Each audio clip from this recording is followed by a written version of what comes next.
This is a Dragon Blazer production, and I am the little boogeyman. Right.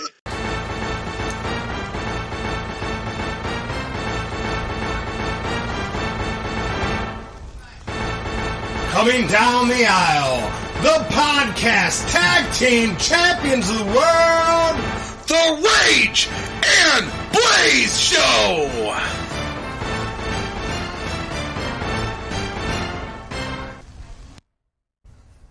It's time for another exciting episode of the Rage and Blaze Show. Okay, so today we are going to be revisiting WrestleMania 3. March 29th, 1987. This is the big one. This is the one where Hulk Hogan power slams or body slams Andre the Giant.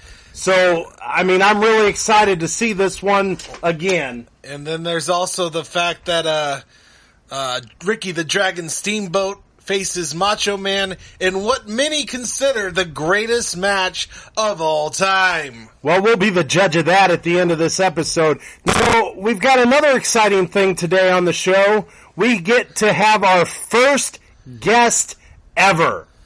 First guest ever, and who is that, Rage? It's Warren Rayberg, who is the owner, operator, founder of Ohio Nerd.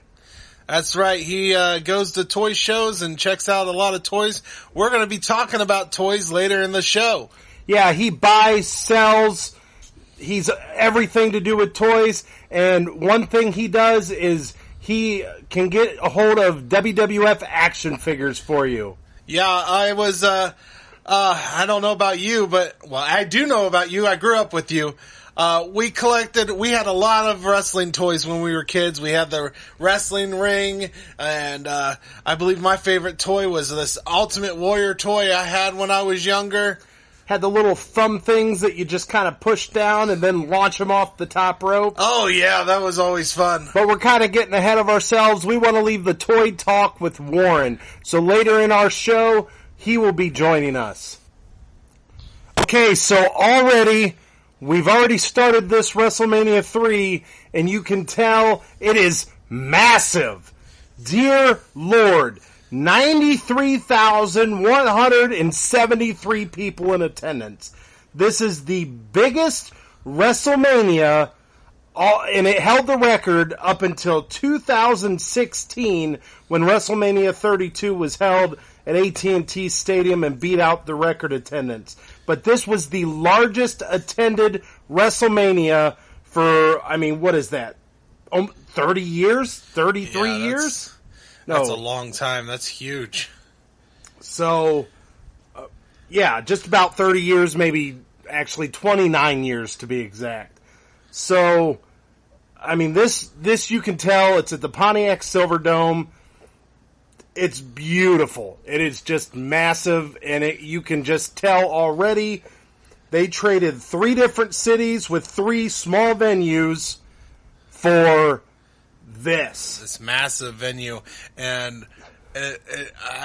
we'll see if we get entrances this time, but it's kind of starting to feel like more WrestleMania. Like WrestleMania, isn't it? Definitely. Although the music the music this time sounded kind of like a 80s sitcom where your wacky neighbor's gonna rush into that door and his name's gonna pop off on the screen. I'll tell you what, though, they used some weird retro musical instrument. You ever heard of the thing called the saxophone? I have. I think that's an instrument. I'll tell you what, I haven't heard the saxophone in years, and I believe we got to hear it at the beginning of this opening. I mean, I've heard it every time I watch The Simpsons. Oh, is that so? So anyhow, this show starts off with Vince McMahon welcoming everybody to WrestleMania, you know, the way he does, and then you get him announcing the Queen of Soul, Aretha Franklin. Yeah, this is by far the best musical guest to do it was America the Beautiful, not the national anthem. Yeah, this is America the Beautiful she performs on a piano right there next to the wrestling ring. Aretha kills it. This is just starting to feel like the WrestleManias we know and love today. I mean, this was 30 years ago, and you can already feel the scale, and it's just amazing. So then I just hope I get entrances. I got a feeling we're going to starting in this one. Like, I hope so. On more of a consistent basis, we hope. Who knows? They might still leave people in the ring, and we'll see what we get. But I want even shitty wrestlers like the Executioner to get an entrance in this one. I think the Executioner's on the unemployment line. I'm hoping he got executed. Yeah, I don't think he's. We haven't heard from him in the last WrestleMania. So yeah. Okay, so then they move on to Jesse the Body Ventura and Gorilla Monsoon, and they're going to introduce some guest commentators for the show. We've got Bob Uecker, Mr. Baseball. He was MLB player, won the World Series with the St. Louis Cardinals in 1964. He was also the voice of the Cleveland Indians in the Major League Baseball trilogy movies, the comedies with Charlie Sheen. Those were some great movies. Never watched it. Wait, this is a wrestling podcast, so we'll just leave this at wrestling. But what? I've never seen them. You've never seen the Major League? The first one when I was a kid, but it's been a long time. Okay, well, there's plenty of streaming platforms out there. We'll have to look for it, and you'll have to watch that. Oh, on this wrestling podcast, we should watch Major League Baseball? Absolutely not during the podcast. Do it on your own time. So anyhow, so then they announce the other special guest, which is Mary Hart, longtime host of Entertainment Tonight. Never really watched much of that either. I'm sure if you'd seen her, you know, a little bit older than what she is here, I'm sure you'd recognize her because she was on TV for Entertainment Tonight for probably 30 years. I'm sure I've watched an episode or two. It's just not really my bag. So already a couple minutes into the show, we're already getting celebrities, which is a long-standing tradition of WrestleMania. We've already got a musical performance and 2 celebrities already. Okay, so the first match of WrestleMania 3 is a tag team match against the Can-Am Connection with Rick Martel and Tom Zenk, and it is against the Cowboy Bob Orton and the Magnificent Morocco with Mr. Fuji in their corner. Now, we remember Rick Martel a little bit down the road. He's going to become the model Rick Martel. Now, Tom Zenk kind of got lost in history. No idea. Yeah, no clue. I even looked him up. Looks like he only spent about 2 years in the WWF, probably as a part of the Can-Am Connection, and that was kind of history for him. This is the highlight of his life. Yeah, this is definitely the one he tells his grandchildren. So, well, that's if he got a woman that could give him kids to begin with. Anyhow, so anyhow, we're all disappointed here, aren't we? Why are we disappointed at the beginning of this match? I still don't have entrances. No entrances. Both teams were standing in the ring. They just announced both teams while they're standing there. They kind of give a fist bump to the crowd, and the match is about to begin. And that's about all we get at the beginning of this match. No music, no walking down the aisle. They're just already there. This is like a pre-show match. So hopefully we'll get some more entrances. We definitely enjoy those. But this was a pretty good tag team match, a little bit of back and forth. You could tell the Can-Am Connection was a tag team, and they were working in sync, where the Cowboy Bob Orton and the Magnificent Morocco was a little out of sorts. There was a moment where Morocco punched Cowboy Bob Orton accidentally, and then later on he hits him again, or there were just some disconnect between those two. I feel bad for poor 8-year-old Randy having to watch his dad go through all that. And he was probably sitting right in the front row watching his daddy get his butt kicked. Yeah, perhaps. That would be kind of interesting to see if 8-year-old Randy's out there in the crowd. We'll have to keep an eye on him, see if we can find him. I wonder if he's still hearing voices yet. So anyhow, The Can-Am Connection wins this one with the nice little tag team move. Cross body with Morocco a trip. just tripped over him. I felt bad for Morocco. Those guys, he shouldn't have been in the ring. Yeah, well, the referee let it go. He announced him as the winner at the end, and that was the decision, so it's time to move on. All right. Okay, so before we get the next match, they end up giving us a little video package of what's been happening, like probably Saturday night main event it looked like, between Billy Jack Hayes versus Hercules with Bobby the Brain Heenan. So they show a little footage at Saturday night main event where they're beating each other up. They're trying to, I guess, get the full Nelson on them. So this is being billed as like the full Nelson match. Even though it's a regular singles match. It's a grudge match. It's a grudge match, and both of these guys have the same finishing move, which is the full Nelson.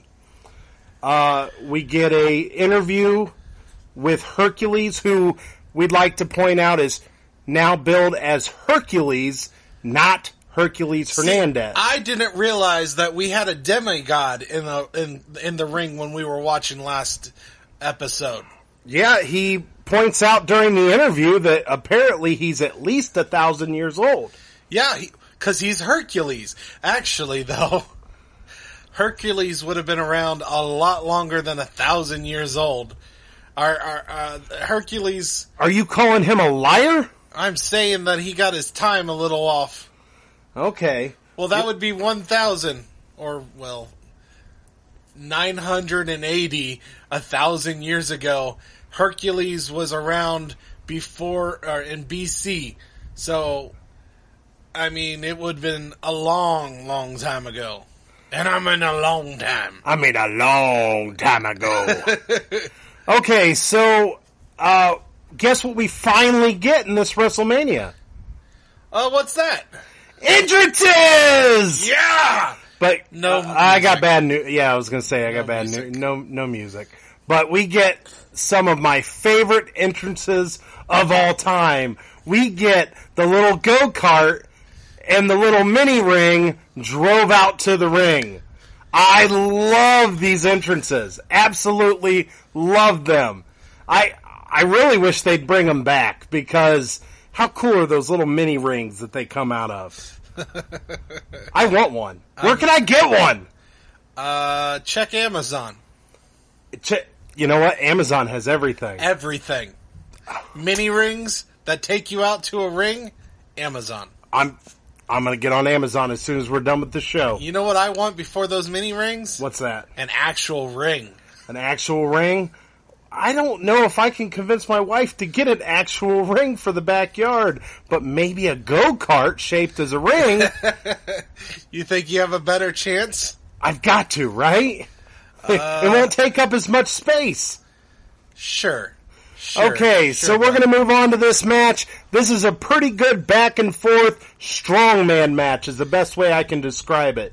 Brute strength, back and forth. We had a pretty vicious clothesline during this match. By Hercules. Yep, and then we get Hercules gets his chance at the full Nelson, and Hercules holds on to it for a while, and we get the whole classic wrestling power move where, you know, the shaking of the arms. Yeah, the shaking of the arms by Billy Jack Haynes. He kind of does the whole Superman, you know, pump up, get the crowd to cheer, and he breaks out of it. So then it's his turn. He gets the full Nelson on to Hercules.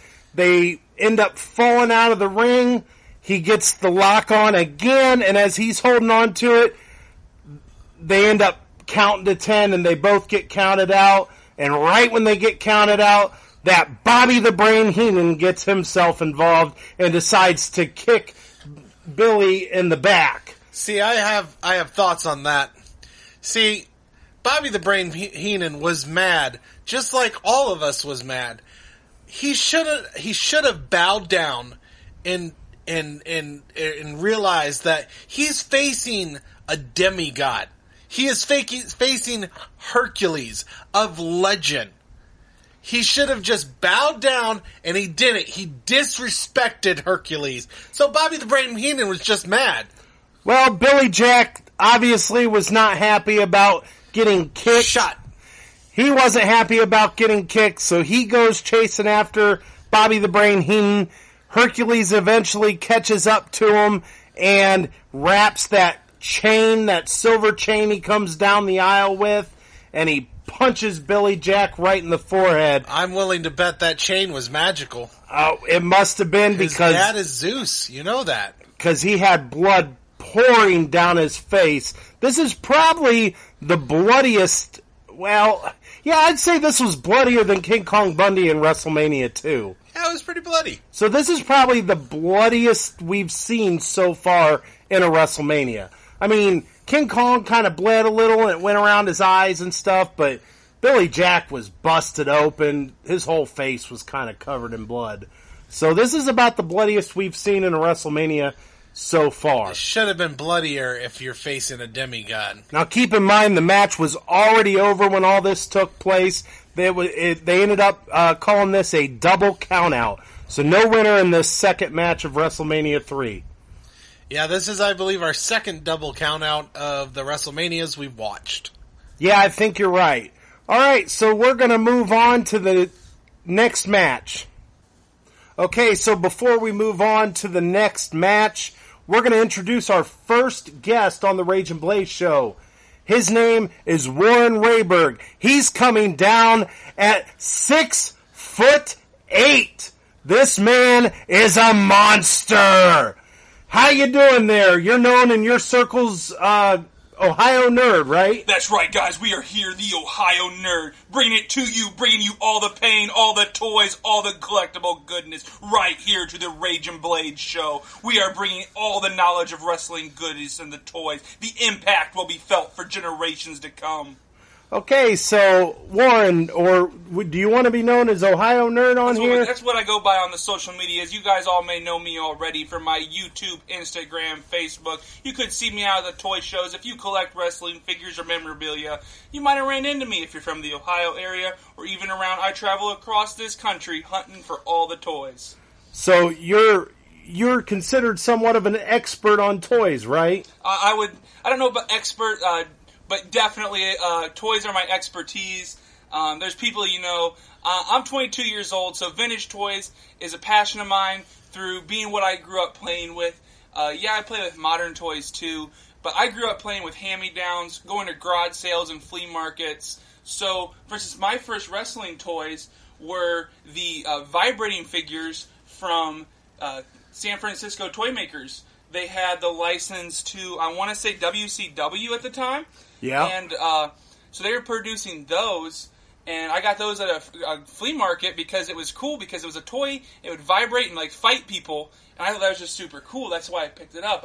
Because growing up, I wasn't allowed to watch a lot of wrestling. My parents were very conservative on the things I could watch. I wasn't allowed to watch SpongeBob, and, wrestling was basically people beating the crap out of each other. But it's just so cool because they are real-life superheroes. Absolutely, they are. And when you were growing up, wrestling was in the Attitude Era, so it was really kind of raunchy when you were a little kid, right? Well, you've never really been past the Attitude era. Little. Attitude Era is really important. I mean, it really saved WWE. It really brought them out on top. They won the Monday Night Wars with that era. But I was a little bit after. When I remember, it was, John Cena was huge. We had The Undertaker. You had the Hardy Brothers. That was really when I was growing up. So it was kind of in the transition stage, Attitude into the kind of the PG era. Actually, after the Attitude Era, I believe was called the Ruthless Aggression Era. So is that about the time you were a kid? That'd be about the time. I think the Attitude Era is really what soured it for my parents, is just because I'm sure. they didn't want me walking in and just telling my teacher to suck it. Yeah, and, there was a lot of T-shirts going around, and you had Stone Cold flipping his boss off, so I can see where parents might have shied against you watching that. Yeah, but really where I got into wrestling was the toys, just because they're so much fun, and they have such a rich history. If you guys know anything about the toy history of wrestling figures, WWF, when they were first starting out, Remco, approached them and offered them $10,000 for the license, and Vince was loving it up. He said that. But Galoob, they also wanted the license, so they offered $25,000 for the license. So, they over-doubled it, and there was that. But the really cool thing was Vince wasn't sure about Galoob being the company. Galoob was a smaller company at the time. They hadn't, been well as established as Remco. Remco made everything knockoff-wise. They had a bunch of toys, but they were well established. Galoob was kind of not as well established. So they said, why don't you call Universal and ask them how we did, because they had just got done making the successful toy line for the A-Team Galoob had. So they were like, ask Universal to give us a plug. Say, hey, they'll back us up, give us a recommendation.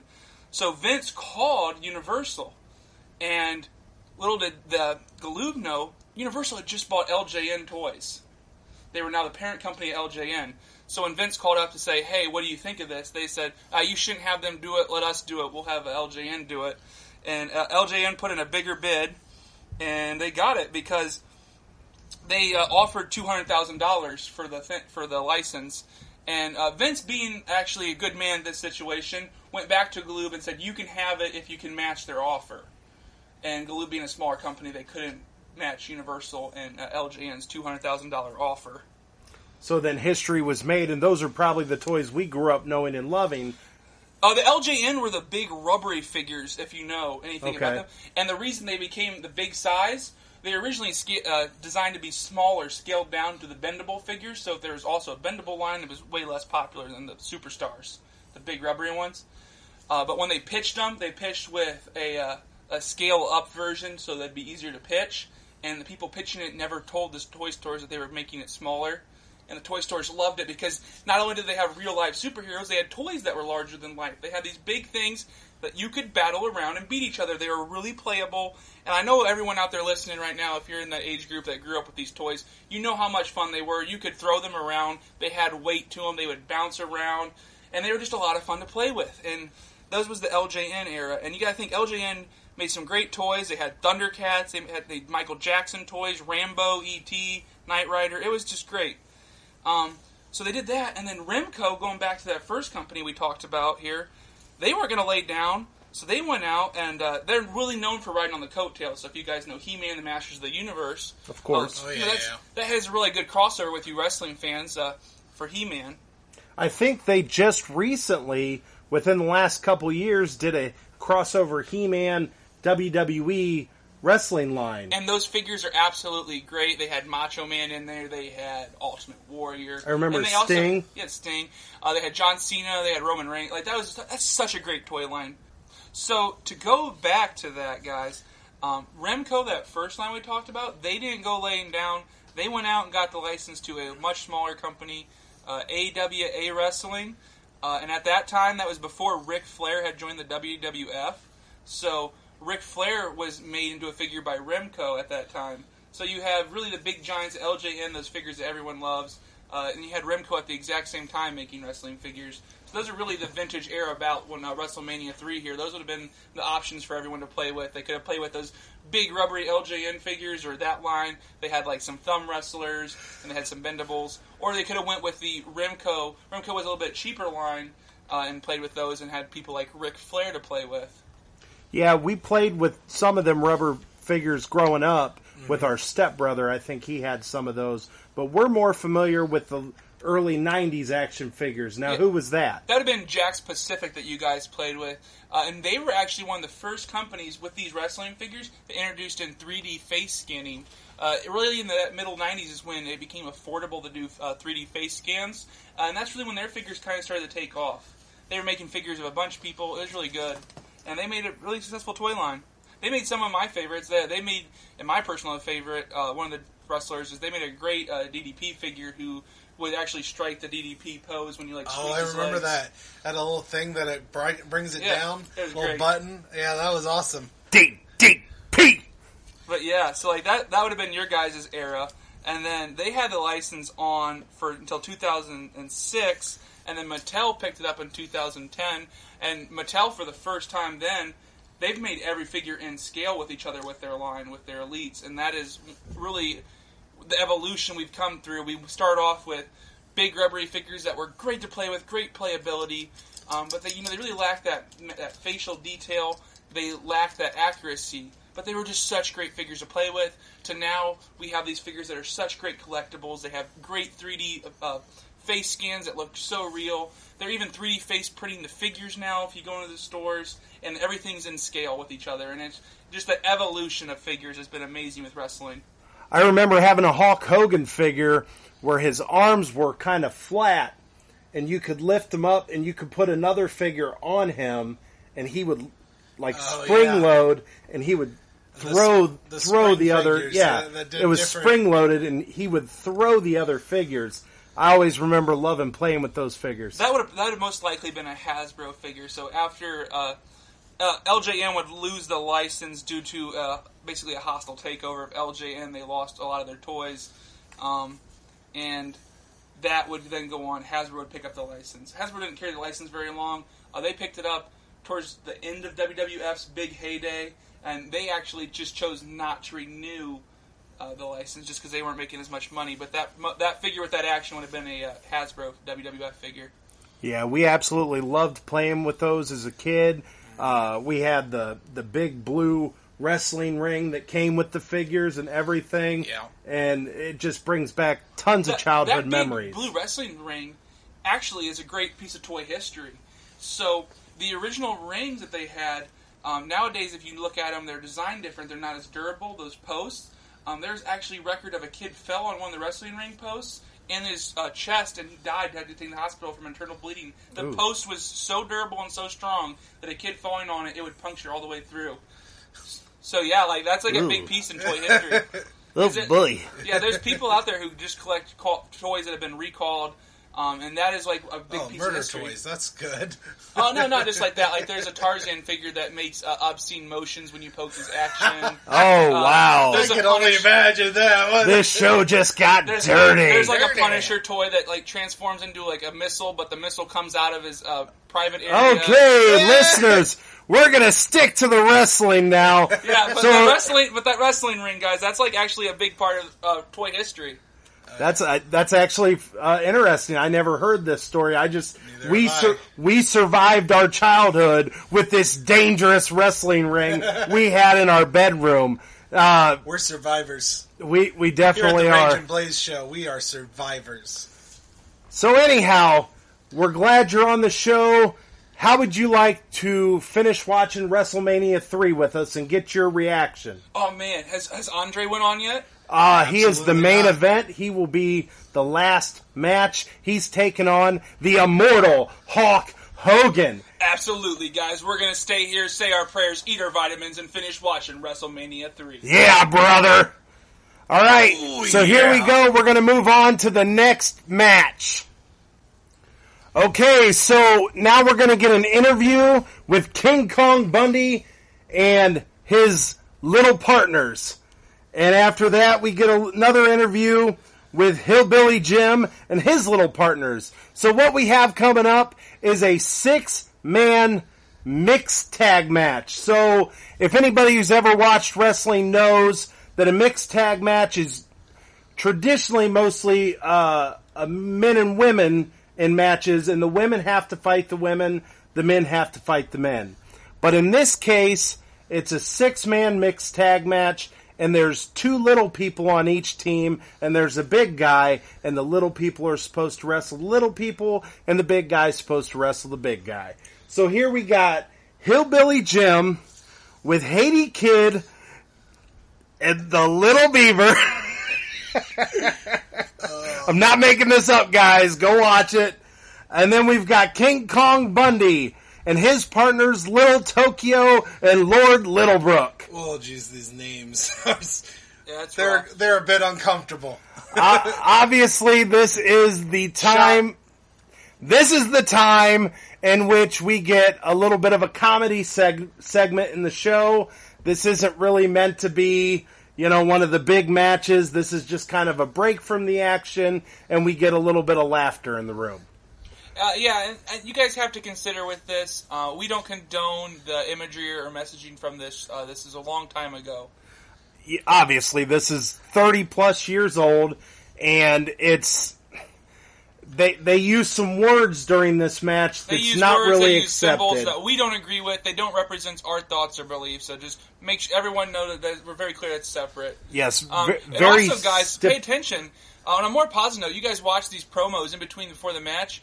We just got done talking about those LJN figures, and a little boy held up a Macho Man LJN figure. So that's pretty cool. That was cool. It was perfect timing. It was literally right after we just had the conversation. So. How perfect was that? So anyhow, we're going to get into this match, and it starts off with the little people, and they do their thing, and you get some bouncing around the ropes and collisions, and then you get the little some body slams too, man. Like they had some high quality wrestling they put on. It was fun. They were pretty good. Yeah. So then you get the little bit. If anybody ever watched a kind of a comedy wrestling segment, they do the row where it looks like they're rowing a boat with the legs. So we get that little move going on. Then we get King Kong Bundy gets tagged in, and he obviously looks like he's wanting to take on one of the little guys, but Hillbilly Jim comes in, and he kind of saves the day. So then they wrestle for a few minutes until finally the little guys get back in, and King Kong Bundy gets himself disqualified by taking his whole body weight and doing a move on one of the little people. It was a power slam. Yeah, like he just threw himself on. Guys, it was clear what happened. Bundy's just not used to having that much beaver, and he saw it, got overwhelmed, and fell right down on it. Oh. Wow. I can't even condone the actions of King Kong Bundy. He just slammed down a guy 3 times smaller than him. Yeah, but that guy was wrestling his butt off. And that same beaver guy, you have to keep in mind, he didn't even back out of that ring. When Paul Bundy tapped in, he stood in there, went between his legs, did a belly kick on him, flying jump kick. It was amazing. That guy did not put up with Bundy, and Bundy wasn't going to put up with that guy. He was brave, and so, did he deserve it? I think it was, Bundy basically said, you want to wrestle with me, I'll wrestle with you. I don't know if he should have been disqualified. Well, he got disqualified, so the winners of this match is Hillbilly Jim, Little Beaver, and the Haiti Kid. Oh, jeez. I'm so glad we're done with this match. Yeah, I'll tell you what, he might not have got disqualified if he was a bigger beaver. Nope. Okay, so we're gonna move on to the comedy segment, and we're gonna check out the next match. But first, we got a word from our sponsor.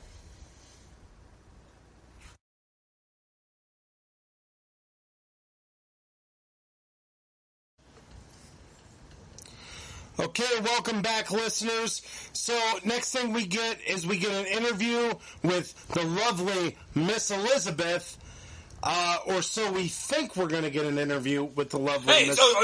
That's basically what happened in the interview. Yeah, basically. So Macho Man Randy Savage, he comes in and says, "Oh, Miss Elizabeth, we've got to go out to the ring. Oh, yeah. Yeah, I'm Macho Man. I'm going to interrupt this interview." And I really would have liked to hear what Miss Elizabeth had to say. Well, everybody wanted to hear what Miss Elizabeth had to say, but he interrupted her. Man. So then it moves on to some clips between the feud of the Junkyard Dog and Harley King Race. So that's what we're about to get, is a match, and we get some little clips showing us a little bit about this feud and what's been going on. So this is the loser bows to the king match. So the loser of this match is going to be crowned the king, and or the winner of the match is going to be crowned the king, and the loser is going to have to bow. So then we get some promos between both wrestlers, and we get a little bit of barking from the JYD, and then they both get entrance music. I believe this is the first time we've heard entrance music in this WrestleMania. It is correct. It is the first time. And both wrestlers get it. Absolutely. So they come down to the ring. They have a pretty good match. There was a few moves, Warren, that you really liked, right? Oh, yeah. What was the King's name again? The King? Harley Race. King Harley Race. When Junkyard throw him on the top rope and he would do those 360 spins off of it, That was really fun to watch. I really enjoyed that. He was really good at selling the moves. Yeah, he sold that getting thrown off that top rope. Absolutely. And then it was good. And then we get the Junkyard Dog signature, getting down on all fours and doing his doggy headbutts. And then Harley Race somehow gets the upper hand in the match. And I'm telling you what. Junkyard kicked out. Junkyard definitely kicked out. But that referee, he called 1, 2, 3 and called King Harley Race the winner of the match. Harley Race won. Fair and square. Oh, whatever. Fair and square. Absolutely not. You know what? He got fair and square. He got fair and squarely hit right in the head with that chair. That was a cheap shot. No, it was fair and square. An absolute cheap shot from Junkyard Dog. And then, if that's not bad enough, he steals Harley Race's robe. The robe that belonged to him because he should have won that match. With that referee. No. I was happy to see Junkyard Dog get his revenge, hit Harley Race over the head with the chair. Cheap shot. And then Harley Race went and ran with his tail between his leg. He should have lost gracefully. He lost fair and square. And then gets cheap shotted. That just wasn't fair for Harley Race. Well, the JYD kicked out. He should have been the winner of this match. But it was a pretty fun match to watch. Some good wrestling in this one. And even impressed Warren with some he just sold 360s the out of it. Yep. Mm-hmm. All right, let's move on. So next up, we get a perfect promo by Hulk Hogan, wearing all yellow with the Hulkamania shirt. I absolutely love it. Vince McMahon's doing the interview. We get the whole, what you gonna do, brother? Yeah, and I thought it was very nice of him to bring in that whole fan about how Andre wants to beat him. He's gonna have to beat all the Hulkamania people out there. He's gonna have to beat his whole fans. He's gonna have to beat people that don't cut corners. You have to do that, work hard. He's really doing a good job of presenting himself as that face. And Vince is doing a great job of selling it. Watch Vince McMahon's reactions during that promo, guys. Vince really does help sell that promo. Definitely. Vince is very underrated as a promo guy. Like we saw him a lot in the Attitude Era. We loved him. We hated him. And it's really nice to see him as a commentator and an interviewer here in these older WrestleManias. Yeah, he does a really good job, and at one time, he was the main voice of the WWF, now WWE, but he just has that great voice for it. Yeah, he really does. All right, so moving on, the next match is against the Dream Team, Brutus Beefcake, still no Barber Monkier, and Greg the Hammer Valentine. They have Dino Bravo and Johnny Valiant in their corner. The other team is the I might butcher this, the Raku Brothers? Ragu. So some French name, and that is with French-Canadian. Montreal, Quebec is where they were from. Right. Now. So, and that's got Raymond Ragu, or Raku, and Jacques Ragu. Now, we remember Jacques from later on in wrestling, he becomes the Mountie. So that is where we remember him a little bit more from, and I'm so glad he became the Mountie, because if I have to keep saying this name, I'm going to quit. I just can't keep doing it. Hey, that's French Canadian for you. I mean, at least it's not English Canadian, where you have a thing like coloring has like a U in it. Did you know that? Like in French, there's a Canadian English too. That's a different language kind of too. Really? Yeah, it's Canadian's very interesting, especially if you get into how they have to market things there. Well, it's interesting that he's the Mountie, because I thought these were two jobbers. Yeah, that's what my initial thought was too. That this would be like their only match for the thing. They just came in to get beat up, but I mean, that turns out he becomes the Mountie. Well, they had a couple really good moves in this match. They even had one where I believe it was Raymond put Greg the Hammer Valentine on his shoulders, and Jacques jumped off the top rope, and he kind of put his whole So, I mean, let's Crotch. get real here. Wait, if you watch this match, there's no reason that that they shouldn't have won. Yeah. The only reason they didn't win is because interference and the fact there was 3 people to help one distract. Whoa! What interference? Dino Bravo got involved where he shouldn't have been. The Jackie's and Raymond really should have won this match. I didn't see that. I'm pretty sure you guys had something in your eye. There was no interference. This is a clean tag team win. Oh, come on, Blaze. I mean, it was mismatched here, Blaze. Let's get real. I mean, Rage and I am seeing right now, we're actually watching this with their eyes open. You're over here with some rose-tinted I saw glasses over I there. didn't see anything of the sort. All I saw was a good, clean match. And Raymond had the pin at one time, but the referee was distracted. Yeah, and I mean, you have to think of it this way, play devil's advocate here. Clearly, they clearly knew how to do teamwork. That team knew how to work. They had it all planned out. Who was going to distract Rev? Who was going to help?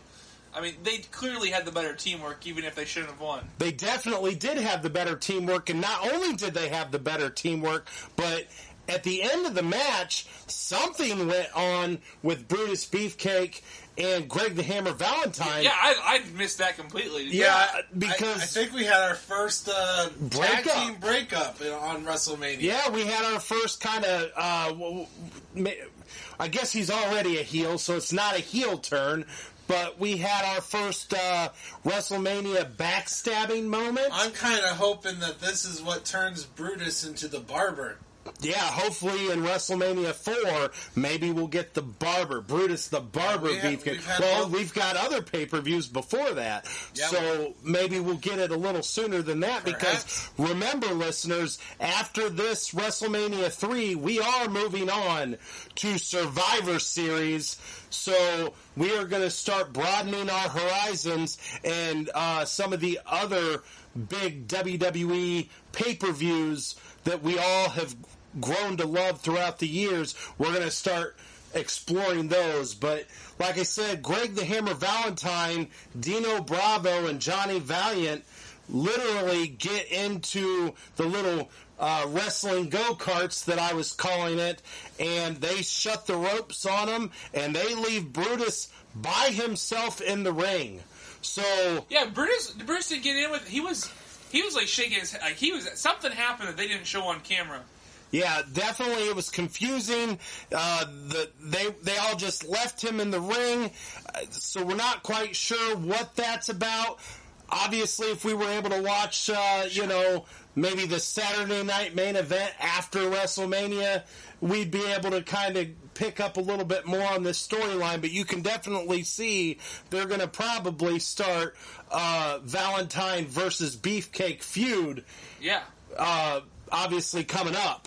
So it's the seeds. They're planting the seeds right there. They definitely was planting the seeds for a big feud, maybe a big match. And since we're moving on to Survivor Series in the next show, and they didn't really have a lot of pay-per-views back then. Pay-per-views were rare. They were more of a, kind of once every year, and then WWF kind of expanded it with these other big pay-per-views to kind of make it a quarterly event. So you didn't have, like you have today, you don't really have the pay-per-views once a month like you get today. So there's a chance this match might be getting built up, and we might get to see it in Survivor Series, but I haven't looked at the card, so I can't promise that to the listeners. But it'd be interesting if we got to see that. Where they're going with this, yeah. So next up, we're going to be seeing Roddy Piper versus Adrian Adonis. So that's what's coming up next. Okay, so first thing we get is a montage of clips of this feud between Adrian Adonis and Roddy Piper and Jimmy Hart getting involved. So it looks like Adonis has been kind of beating up on Roddy Piper. We also get our first glimpse of Piper's pit in these montages, which we haven't seen before. And another thing we'd like to point out is Piper has now turned face, where in the first two WrestleManias he was definitely a heel. The ultimate heel. The ultimate heel. Well, this time he's the face in this match, and he's got his own talk show, Piper's Pit, and then we also get our first non-interview promo. So Piper just holding the mic in front of the camera and talking about the match and pretty much saying what he's going to do to Adonis. No surrender! Be careful there, man. I think your voice just cracked. That was by design. So anyhow, then we get an interview with Adrian Adonis and Jimmy Hart, and then they show them coming out into the mini wrestling ring golf carts. But then something we haven't seen in this pay-per-view yet, we get Rowdy Piper coming out without the mini wrestling ring carts. He just walks out and marches out to his he's a bagpipes. Real man. So you can tell he's playing to the crowd. The crowd is just going wild. Oh, they're eating that. He's wearing the red plaited kilt. Oh, he this came is out classic. If you Piper. saw a toy of Rowdy, this is the image you saw. Yes. This is the pinnacle Rowdy Piper. Yes, this is the action figure we had growing up. This is the action figure that Grandmommy bought us. Yeah, this is the LJN figure to a T, guys, if you're familiar with that. With the red kilt, removable, take it off for the match. He's got everything going on right there. The Hot Rod shirt. Oh, love the Hot Rod shirt. Oh. And he was a I great have a person in Hot real Rod life, shirt. too. You have a Hot Rod shirt? I do. It's when crap. What's her name? Ronda Rousey. Oh, so it's actually a Rousey shirt. It's not a Piper shirt. No, but it says Hot Rod. yeah, it says Hot Rod. Fair enough. Yeah, and now that he's a face, we can in real life, he was a really good guy. He figured out his life afterwards. He and Ric Flair actually did a wife swap. Where they did a wife... Yeah, that's real stories. Yeah. Where did this show just go? Yeah, you guys need to know this stuff. Come on. It's your jobs to know. Yeah, Roddy Piper and Nature Boy Ric Flair, woo! Did a wife swap in the real life. Yeah, they did a wife swap for the TV show Wife Swap. Oh, this was a television program. Yeah, this was a TV thing. Oh, my gosh. Okay, well... Yeah, and basically... Hot Rod Piper went and lived like a pretty normal life. He lived out away from people in the mountains, nature. It was really nice. He had his life figured out with money, and he really did his best to talk and reach out to Ric Flair. Ric Flair has such a spending habit, and people were really taking advantage of him. And Hot Rod Piper actually in real life did his best to help Ric Flair out to try to get that under control.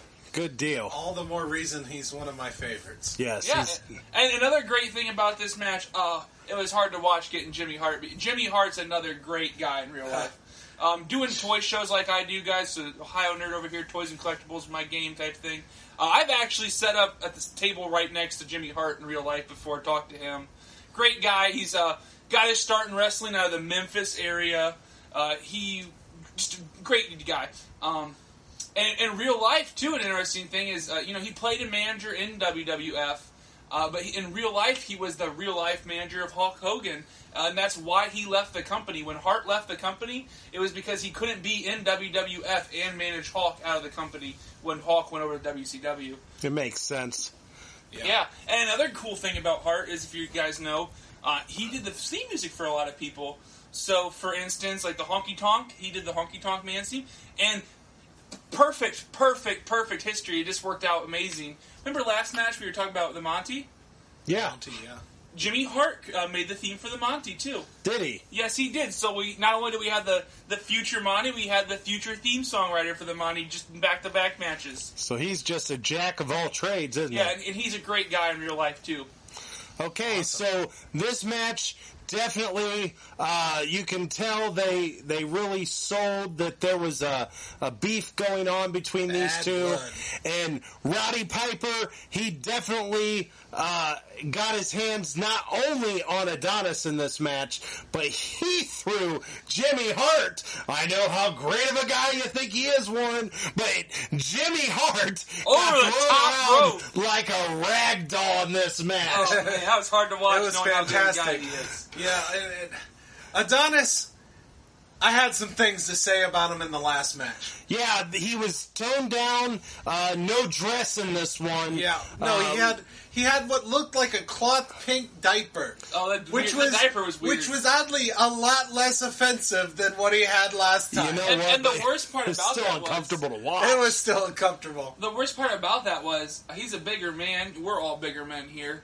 But he had that diaper thing tucked into his belly, and it was too tight, and that was gross, the way his belly was like... Yeah, it was uncomfortable. Pleasant. It was slightly less offensive, but it was uncomfortable. Definitely was. But he still sold those moves. Yeah, I was about to say, he sells those moves so well for such a big guy. Oh, yeah, he went tossing over the turnbuckles. Ragdoll. Yeah, I mean, he was flying all over the place, out of the ring and everything. So, this match, Adonis, actually, we forgot to talk about the little belt whipping. Referee let a lot go on in this match. Sure this was a no DQ match. Now, let's just get real. Well, it was, and we haven't even mentioned this, this was a hair versus hair match. That's right. Yeah, but let's get real here. This referee, he's slacking. We had the little people match where he messed up, and I don't know if necessarily I don't know. We had the last mixed tag match rules. It was fine. We had Junkyard Dog kick out. Yeah, I didn't get that. He's right though. We have been some the last match where they had the tag team where Brutus Beefcake and them had that interference, but he was distracted, wasn't paying attention. This ref is really slipping. He needs to step up that game. He's right. There's been a lot of controversial calls in this WrestleMania. It's like they got the college refs out here like they did for the NFL that one time. Yeah, I wonder if the real refs were on strike this year. Perhaps. Okay, so anyhow, this match also has another... Well, first off, it's a WrestleMania first to see hair versus hair match. This is the first time we've ever seen that. Yeah.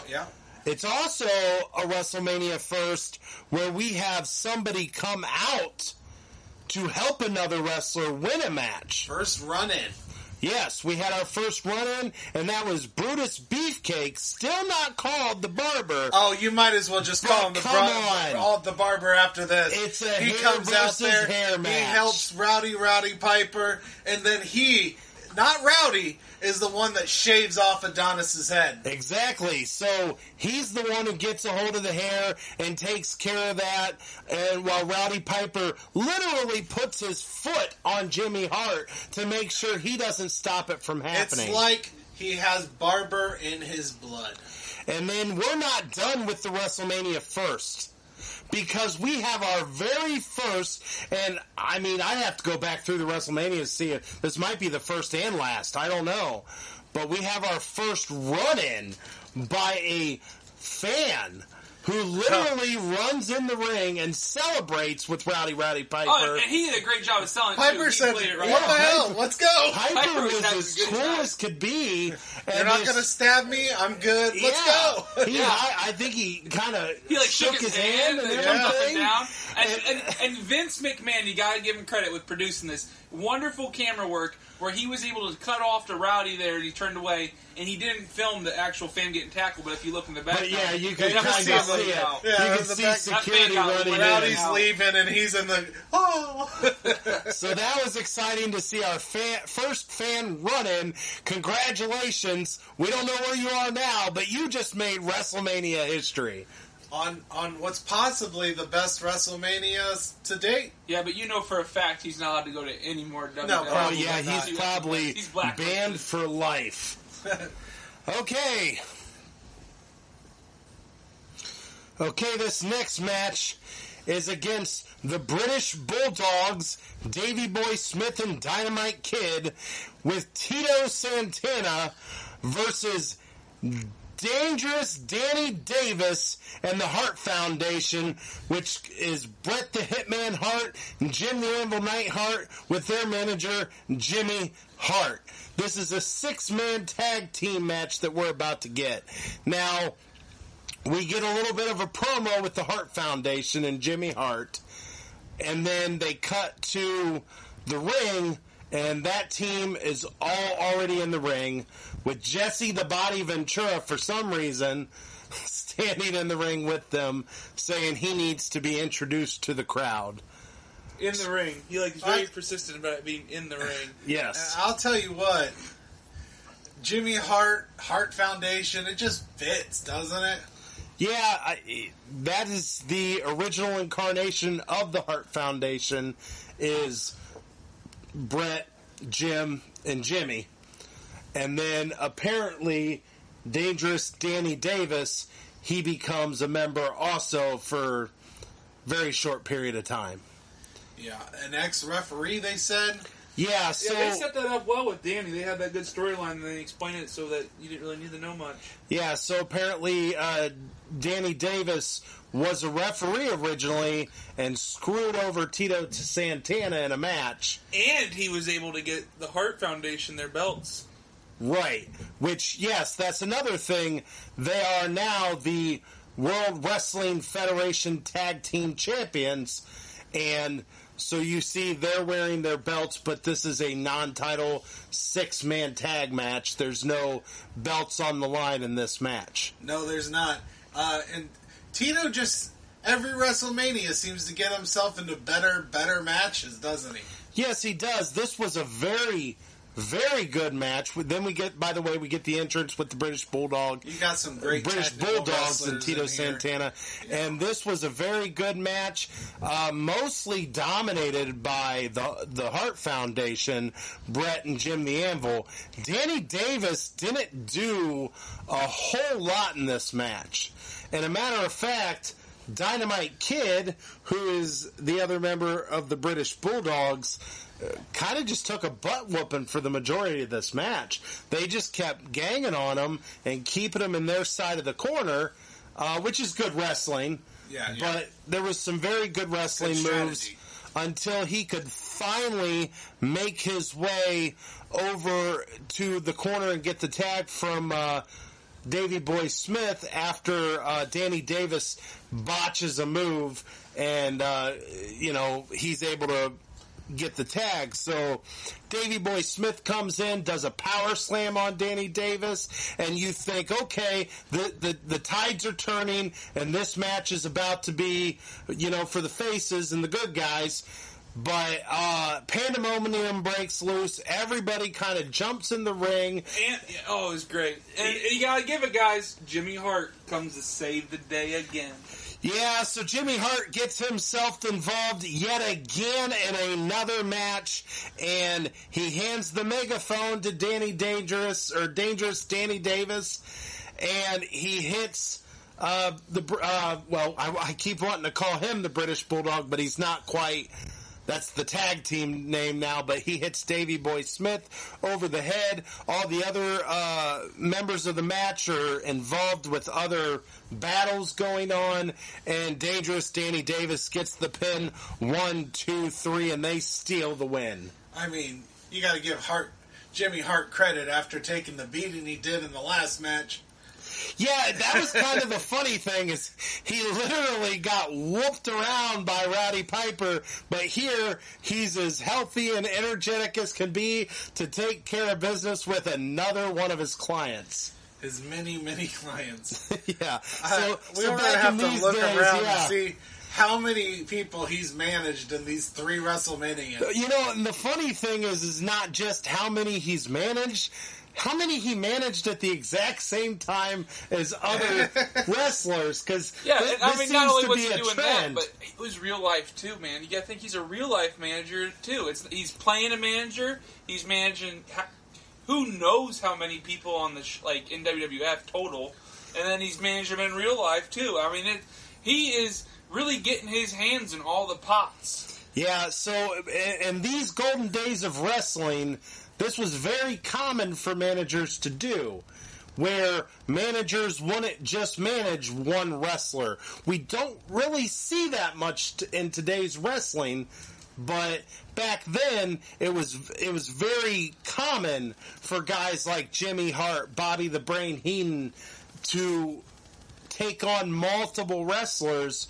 and they were on a show like WrestleMania. We've seen the same guys coming out over and over again just to manage these wrestlers. So it's kind of it was definitely a different time, and things were done very differently. Yes, they were. Okay, so we're going to move on to the next match. First match. No. This is our first match that we're about to watch. Okay, but this is part 2 of our podcast. Well, okay. So the next match, the last match we had just watched, was Dangerous Danny Davis and the Hart Foundation versus the British Bulldogs and Tito Santana. So now the next match we are going to get is Butch Reed with Slick versus Coco Beware. Okay, so before this match starts, we get a Bobby the Brain Heenan promo with Andre the Giant. Andre doesn't say anything, but Bobby talks for him, and he reminds the viewers, and it's almost just hard to believe, he reminds the viewers that this is a 15-year undefeated streak of Andre the Giant. So, Goldberg, eat your heart out. Because Andre the Giant, 15 years undefeated. So they're really building this match up like nobody can beat Andre the Giant. He is the Giant. And they definitely build it up for 15 years. That's crazy. Yeah, that's unheard of these days. Okay, so the next match we get, it was kind of a short match. We get the Natural Butch Reed versus Coco Beware with his bird Frankie by his side. So he comes out flapping his arms. He does his thing. I love Coco Beware. He's fun. But this match didn't last very long. It was a decent match.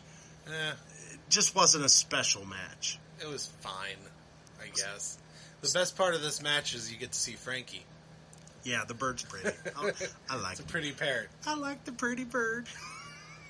So anyhow, this match, there's not really much to talk about. It was kind of back and forth, but in the end, the Natural Butch Reed, he gets the win, kind of on a roll-up situation that happened.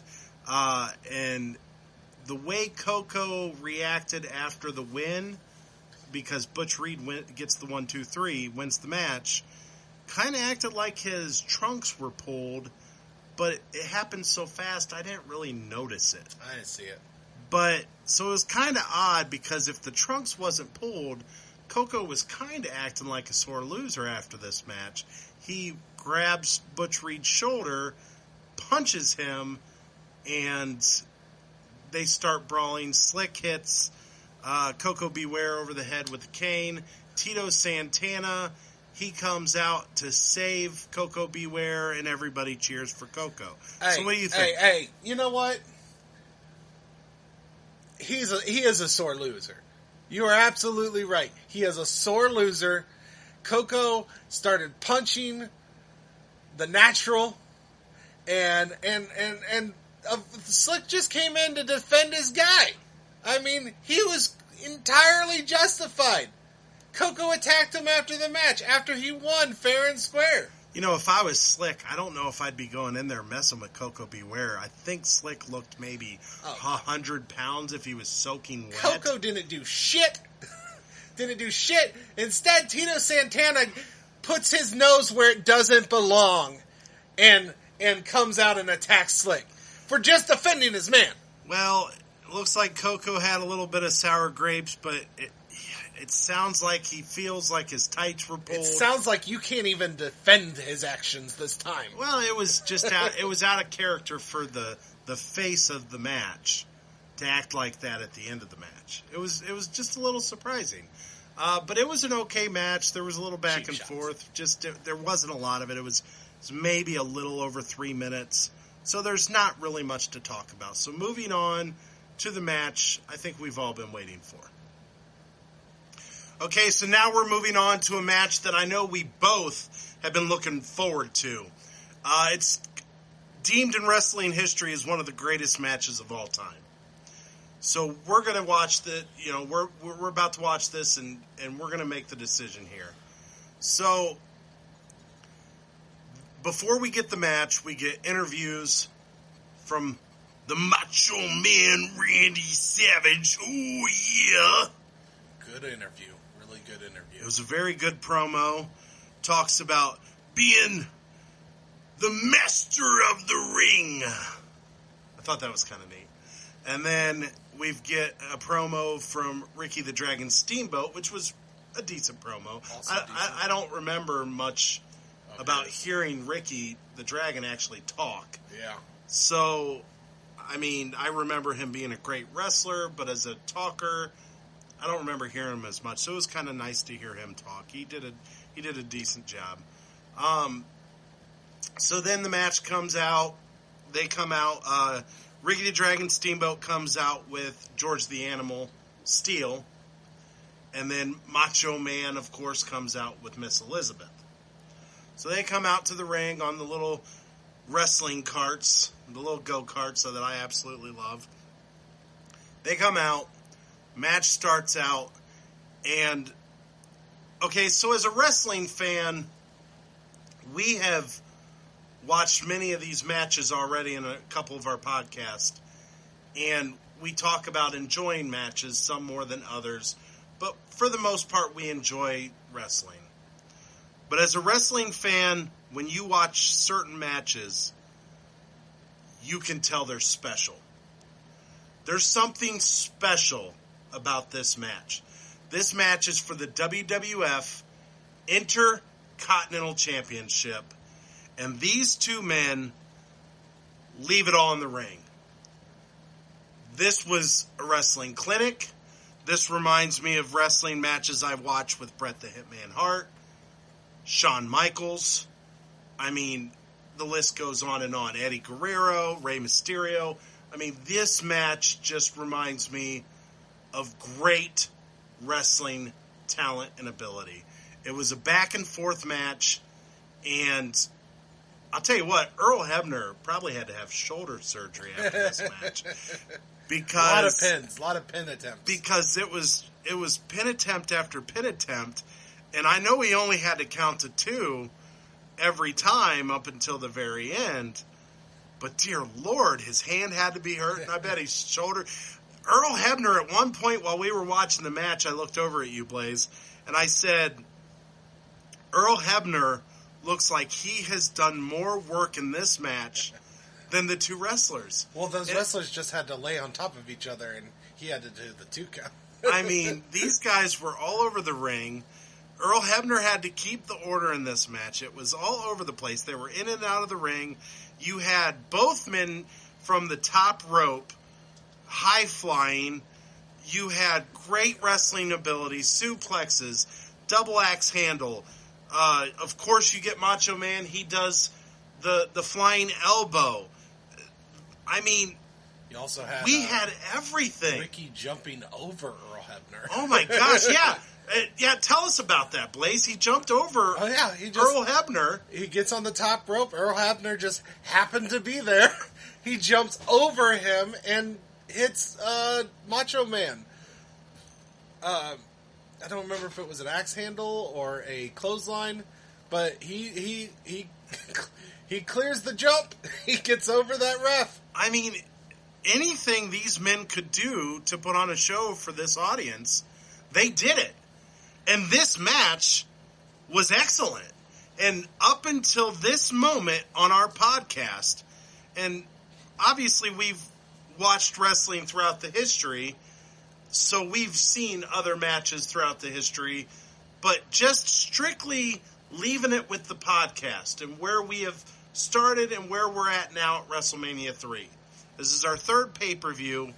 This is by far, and I'm talking a mile, by far the greatest match we have watched up until this point. Yes, definitely the best match we've watched up to this point.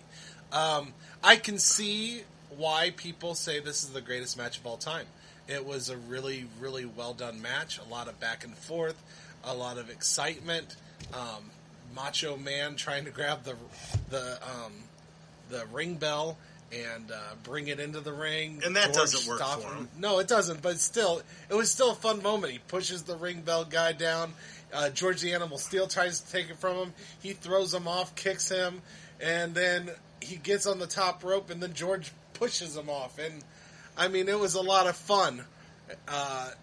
It was a really great match. Can I call it the greatest of all time? I think through time we've seen a lot of really good matches, and I don't know if I can agree with that claim now. But up to this point, I can say, at least at WrestleManias, this is the best match we've seen. Yeah, I kind of agree with you there because, unfortunately, we live in the future. Yeah.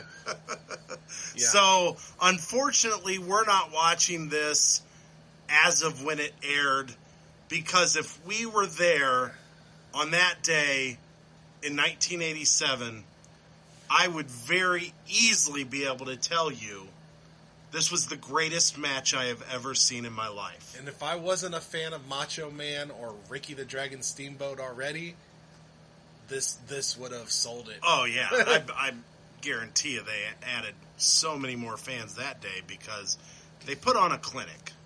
This was a wrestling clinic. Although I feel like you should already be a Macho Man, if nothing more than his promo work. Oh, yeah. Macho Man, huge presence.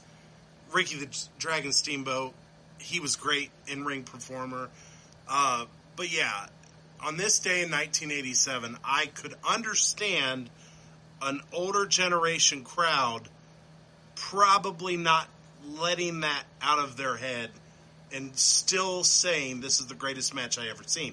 Even if they watched future wrestling matches, I could understand when you see this match, your first knee-jerk reaction is, this is probably the greatest match I've ever seen. And this is kind of interesting because my opinion of the greatest match I've ever seen, and I think I've mentioned this on the podcast already before, is Shawn Michaels, Bret the Hitman Hart for the WWF World Heavyweight Championship, WrestleMania 12, 60-minute Iron Man match. It is the greatest match I've ever seen in my life, and it will be interesting after sitting and watching all of these if the adult version of me sticks. Agrees. Yeah. Because the childhood version of me remembers that being one of the greatest matches I had ever seen up until that point, and to my recollection, I've never let any match come above it. It will be interesting to see it again. I am kind of jealous of older wrestling fans because older than us, right? Well, because we grew up in a prime. Let me time to be a wrestling fan. Let me make this more specific. But we're a little bit too young to remember some of these. I am events. jealous that I wasn't watching this match when it happened in 1987. Now, I might have been too young in 1987. So, 1987, you'd have been, in March, you'd have been what, 4? 5. No, you'd been 4, turning 5. Yeah. So, you'd have been probably about 4.5 when this match So, I probably wouldn't aired. have been able to, appreciate this if I did get to watch this. I never watched this. I don't believe I did. But I probably, I didn't. I'm jealous that I didn't get to see this match live when it happened in 1987 because I can honestly say that this probably would be up there as my favorite match of all time, and I don't know if I got to watch it when it happened, I probably would have higher opinions on it, where now I can recognize it being, for what it was, a great match. But with all my wrestling knowledge being in the future me, I don't think I can claim this to be the greatest match of all time. I've seen much more. Yeah. I understand what you're saying, and I agree with you, because I think a lot of times being at a certain age and a youthfulness helps with what you believe to be the greatest. I think that's why you have a lot of people who don't like today's music because they're stuck in the time in which they grew up. Same with movies. We watched movies as a kid that we absolutely loved, and we remember them to be these great movies. Some of them still are. Some of them still hold up today. Oh, I'm finding that out a lot on my other podcast. Some of them don't quite hold up. So it's the same with wrestling, and the way wrestling was and the way wrestling is now. They're really two different worlds, and it's hard to compare. But right here in this match is more remnant to the wrestling I love than some of the, I guess, slower, kind of somewhat boring matches we've seen in some of these 3 WrestleManias. Can we talk about... Okay, so I was a little disappointed... This is our show. We can talk about whatever we want. Thank you for pointing that out. So, I was a little disappointed we didn't get like a proper finisher by Ricky the Dragon to win this match. But doesn't that make the ending so much more surprising and make the match so much greater? Because we didn't get the finisher. Can I finish? So we didn't. Will you let me finish? Did we not? Will you let me finish? Can I point that out though? Okay, no, I'm just kidding. So, I was just about to say I'm a little sad that I didn't get to see the finisher of Ricky the Dragon Steamboat. However, the way it ended was really cool. I liked that body slam counter into a pin. And you didn't expect that to be the end. I'm saying it was a great finish. I'm saying it's a great finish. Other than I would have liked to see his finisher, but I'm not complaining because it was a really cool counter into a pin that won the match. So, the end of the match, Ricky the Dragon Steamboat gets the 1, 2, 3 and becomes the new WWF Intercontinental Champion! Oh, man, it was great. It was a great match. I agree. Okay, moving on. Okay, so next we get promos from Jake the Snake Roberts with Alice Cooper. Yeah! Alice Cooper. Now, I like me some Alice Cooper. Oh, we've seen him in concert. We saw him in concert. He beheaded Britney Spears. It was great. It was amazing. So, we got Alice Cooper with Jake the Snake Roberts, which, come on, that's a perfect pairing, isn't it? And, of course, you have Damien in the sack. Yes, we do have Damien in the sack. So, anyhow, then you get a Honky Tonk Man promo with Jimmy Hart, and then both men come out to the ring in the little wrestling go-karts, which I love. So, this match really should have went to Jake the Snake Roberts. It was a good match. Not as much back and forth. It was more Jake the Snake handling business. One time he even had Honky Tonk Man wrapped up in the ropes, and he's just punching him. Honky Tonk Man kind of flips over, comes back, keeps bouncing back because his arms are locked in the ropes, and he's punching him. So then you get the Mouth of the South, Jimmy Hart, sticking his nose where it doesn't belong, grabbing onto Jake the Snake Roberts' feet and boots or whatever, and holding on to him, which gives the Honky Tonk Man a chance to roll Jake the Snake over.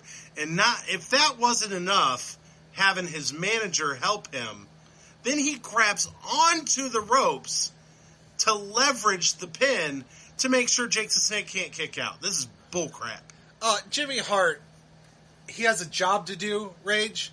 His job is for that client in the ring. And he was just doing what was best for his client. Was Jimmy Hart a part of the match, Blaze? He was looking at the best interest I'm looking for client. a yes or no answer. His client. Yes or no answer, was he a part of the match? He was a part of the match. They announced him. No. It's his manager. He was a part of the match. This was a one-on-one match against Jake the Snake Roberts and the Honky Tonk Man. Doing what was best for his client. Not a triple threat match, which didn't exist many clients. This is his 1,003rd client right here. This wasn't a handicap match. Alice Cooper didn't get involved. Well, Alice Cooper is a treasure for all of us, so, I mean, why would he get involved? So anyhow, the match ends. Honky Tonk hightails it out of there with the win, but not before Jake the Snake Roberts gets his hands on that scrawny Jimmy Hart. He is not a wrestler, Rage. That is unacceptable. And then Alice Cooper gets the sack and brings out Damien. Jimmy Hart has a huge fear of snakes, Rage. That was just cruel. They just punished him. It was unacceptable. So they throw Damien on top of Jimmy Hart, and a crowd goes wild because everybody knows Jake the Snake Roberts got screwed. I don't feel like he got screwed at all. He was just holding onto the rope because he was losing his balance.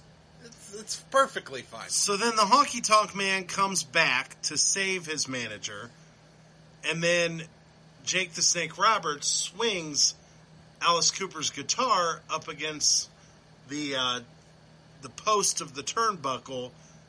This happens outside of the ring, and Honky Tonk dodges it. You see the guitar explode, blow up, and they hightail it out of there. Now, I did want to bring something up. What's that? First off, Wannabe Elvis. I loved the facial hair. Good times, good times. You do like the chops, don't you? I do. Uh-huh. And then I also want to bring up Jake the Snake Roberts. Tights are very confusing. With the spider webs? Spider webs with the snake. I'm like, okay, where did the spider web come from? Did that snake just learn some shit? It's like, I was just talking to... we got some hybrid snakes out there. I was just talking to Charlotte over there, and she taught me some things, you know? Charlotte's Web. Read a book, Rage. Read a damn Dear book. Lord, why read a book when they make them all into movies? There's a movie, too! So anyhow, I did notice that in the trunks. It wasn't distracting. I mean, they were cool looking trunks. Don't get me wrong. It's just, why? Where does the spider web come about in his gimmick? He's a snake guy. Last time I checked, snakes don't make webs. Fair enough. I'll give you that one. Okay, so moving on. Okay, so the next match we have, they don't really give us any promos. They don't give us any backstory. But what we do get is the Iron Sheik and Nikolai Volkov comes out with Slick. Now, the Nikolai Volkov, every time he comes out, he sings the Russian national anthem. So, but this time he starts to sing it, and who do we get? Donning the red, white, and blue. Ho!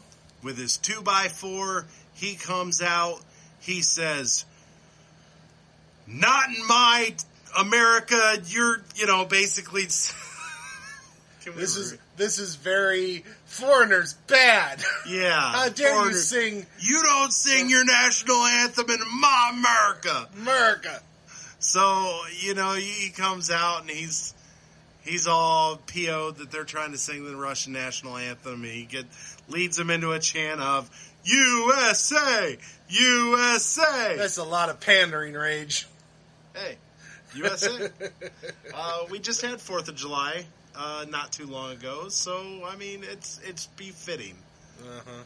So anyhow, then they announce the opponents, which is the Killer Bees, which consist of B. Brian Blair and Jim Brunzel.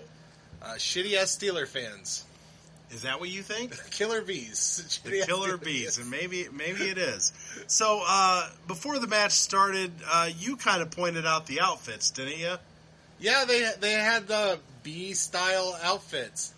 I'm sure my friend Luke would really enjoy that. Okay. He's a beekeeper. He's a beekeeper. Yeah, okay. he actually raises and has bees and stuff. Okay, you know what I first thought of when I saw their outfits? Is those shitty uniforms that the Steelers wear? Me too. Well, I never think of the Steelers, so I didn't think of that. But my first thought was the little action figure we had when we were kids, and I believe his name was Buzz Off. He was a part of the He-Man line action figures. First thing I thought of was, I mean, this is a He-Man character coming out here and wrestling a match. First thing that came to my mind. 2 of them. Yeah, we only had one. But I believe, and I'm saying there's 2 of those characters coming out because they're wearing the same outfit. But the funny thing is I remember using that not quite as a He-Man action figure, but we used to have the big blue wrestling ring that you could buy and put your wrestlers in, and he was just another wrestler when I was playing with him. I used him as if he was, another character coming down the aisle. So that was how I used that, and probably in fairness, most of my I think action that's figures. most of our toys. Most of our action figures, even if they weren't. If we had a Barbie, she was a valet. Oh yeah, she was valet. She was coming out. She was a valet Barbie. I mean, we'd buy a Catwoman and then pretend she was Sable. Whip and all. So anyhow, moving on to the match. This was a pretty solid tag team match. A lot of tag team action in this match. I really enjoyed it. It wasn't special, but it wasn't a bad match. It was a good match. And then Hacksaw Jim Duggan, who had no business being there in the first place, comes in and attacks Nikolai Volkov. Was it Volkov? No, I think it was the Iron Sheik in the ring. Oh, well. It was the Iron Sheik. He had like a Cobra Clutch type move on one of the Killer Bees. I apologize. I don't know them by name. I don't know them very well. So apparently, I don't know the Iron Sheik. He had like a Cobra Clutch, and before this, while this was going on in the ring, Hacksaw Jim Duggan was chasing down Slick, then followed by chasing down Nikolai Volkov. Volkov is actually the one who jumped in the ring and brought Hacksaw into the ring by crossing into the ring to get away from Hacksaw Jim Duggan. And you could tell there was a sparkle in Hacksaw Jim Duggan's eyes. Well, while I'm here. Where he could just tell the moment was ripe to take that 2x4 and hit the Iron Sheik in the back. It was just referee ridiculous. had no choice but to call a disqualification and award the match to Nikolai Volkov and the Iron Sheik. He had no business being there at all. Well, I mean, he was there to support USA and the Killer Bees. Uh-huh. Which means he always has business there. So anyhow, so now we're about to move on to the next match, which is the legendary Andre the Giant versus Hogan match. Yeah, I've never actually watched this match, so let's get to it. Okay, so before we move on to our main event, we'd like to welcome back our guest, the Ohio Nerd. Warren, how you doing? Oh, I'm doing good, guys. The Ohio Nerds back in the Rageous Pit. We are here watching the main event. Andre the Giant versus the Hulkamania Hulkmeister in this Granddaddy Throwdown Battle of the Ages. Oh, this is going to be a good one. I can already feel it in the bones. So, yeah, we already start to get the backstory. We get an Andre interview. We get a Hogan interview where he talks about Hulkamaniacs and everything.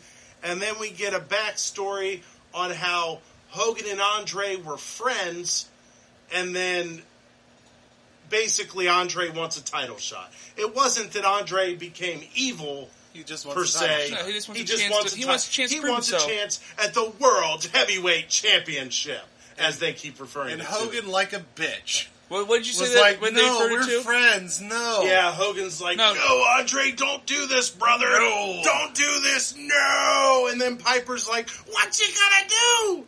Are you gonna take this challenge? Now, what did you say the title was called again? Did you They say keep World or referring Worlds? to it as the World's Heavyweight. Yeah, they keep flipping it Because around. apparently, he is not just the champion of the world. It's the Worlds. It is all the worlds. No, that's why I kept bringing that up. I wanted to point that out to the listeners. The worlds? The Worlds. Yeah, it's not worlds. just one world, guys. It's the Worlds. Yes, so this is how they referred it back then. So then we get some announcement that Bob Uecker's coming out and Famous basketball player. Mr. Baseball. Yeah, that was kind of funny. They didn't even know what their announcer was from. No, they didn't. So you get all that, and so then we're on to the match. So the match starts off with a big stare down, which is a kind of footage we've seen constantly throughout wrestling fans' history. They constantly show the footage of kind of the stare down at the beginning of this match. There's a couple moments in this match that are kind of revisited several times. You know, they're just iconic WWE wrestling history. moments, you know? Yes. It stands out. This is going to be something that's going to echo for the ages. So this match starts out where Andre's really just brutalizing Hogan. I mean, you can just tell Hogan right from the get-go tries to body slam him and then sells how heavy he is because, oh, my back hurts, and he goes down to his knee. And then Andre just starts pummeling him. So that's how we get the match. It begins this way. This goes on for a while till Hogan gets a little bit of shred of the upper hand, but then Andre takes it right back. They spend some time outside of the ring. Hogan pulls the mat up, so, you know, kind of to show, oh, I'm going to try to throw him onto the concrete, but it never really worked out. Yeah. So then they get back in the ring, and Hogan hawks up. He starts the hawk up moment. He starts doing clotheslines on Andre. He starts feeling it. So what does he do? Here comes the one most iconic moment in wrestling history. The body slam heard round the world. Exactly. This body slam is massive. Nobody had ever done this to Andre before, and this was huge. Absolutely, guys. When you hear that buzzing on the radio, I know they taught you in school as cosmic background radiation. Really, that's just the energy still radiating off from that body slam to the day. Right. This is science, people. These are facts. So then we get the big leg drop, and then the 1, 2, 3. What'd you guys think? I thought it was pretty good. You know, honestly, I thought this match was going to go longer than it did. For the entertainment value it provided, I wasn't left like, oh man, I was left like, oh, it's over already. Like some of these matches we're watching, I think they kind of drag on a little bit, but they still have the good storyline. This one, I was left wanting more, which I think was a great way to end WrestleMania. All right, so everybody who wants to send me hate mail, they can send it at dragonblazerproductions@gmail.com because, quite frankly, this was a slow and boring match. I didn't like it. I realized that if I was around and I was watching wrestling at this time, it probably was huge. But as a more modern fan, this was a boring match. This was very boring. It was slow, methodical. Andre freaking hugs Hogan for like 5 minutes. I'm sorry, bear hug. That's more footage we see iconically that they show in WWE history all the time. That bear hug. And I'll tell you what, I'd like to point something out. And you can be a hater all you want.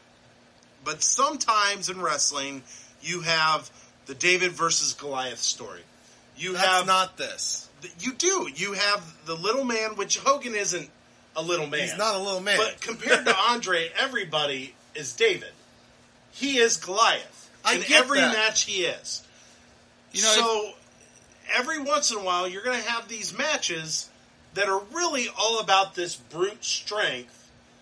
And I believe you're telling me you don't enjoy those type of matches, right? Traditionally, no. Like the big guy versus the big guy, and Hogan is a big guy.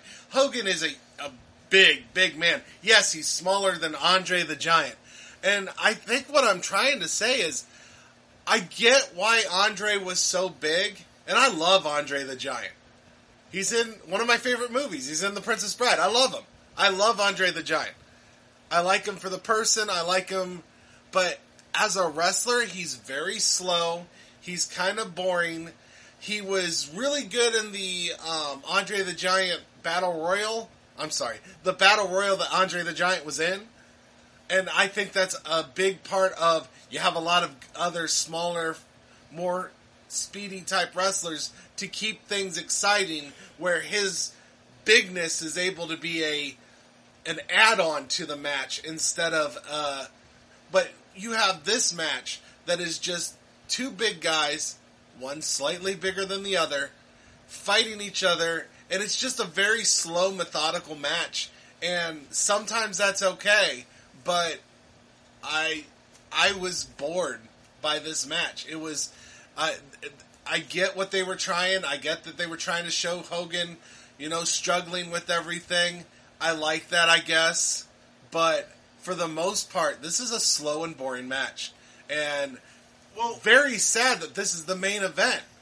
Oh, come on. This was a great one. First of all, here, Blaze, just for the listeners out there, I'm going to call you out. If you don't like the bear hug, I will put you in a bear hug. We'll see how long you can make it. I am smaller than Andre the Giant, but I am bigger than the Hawk. The Hawk was built at 6'7", and you already know Vince McMahon's building these people way bigger than they are. So that's a very good point. Let's talk about your size. We have on the show today, our guest is essentially a giant. I don't know if I'm a giant, but I am. You're about as tall as Hulk Hogan. I am 6'8". I'm bigger than Hulk Hogan. Bigger than Hulk Hogan. Hulk Hogan's a little boy. But you tell him that. To most average people, that's not in a wrestling ring, because let's be honest here. Most wrestlers are bigger than your average people. Yeah, no. Most 6'5" is your average. Your heavyweights are at least 6'5" almost every time. So we're talking about your average, everyday 6 foot, 6'1", 5'11", those type of people that walk around. You, Warren, are a giant.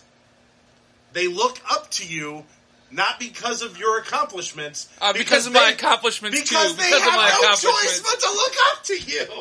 I look up. I don't look up to very many people, but I look up to Warren. And we've been looking up to this kid since he was a teenager.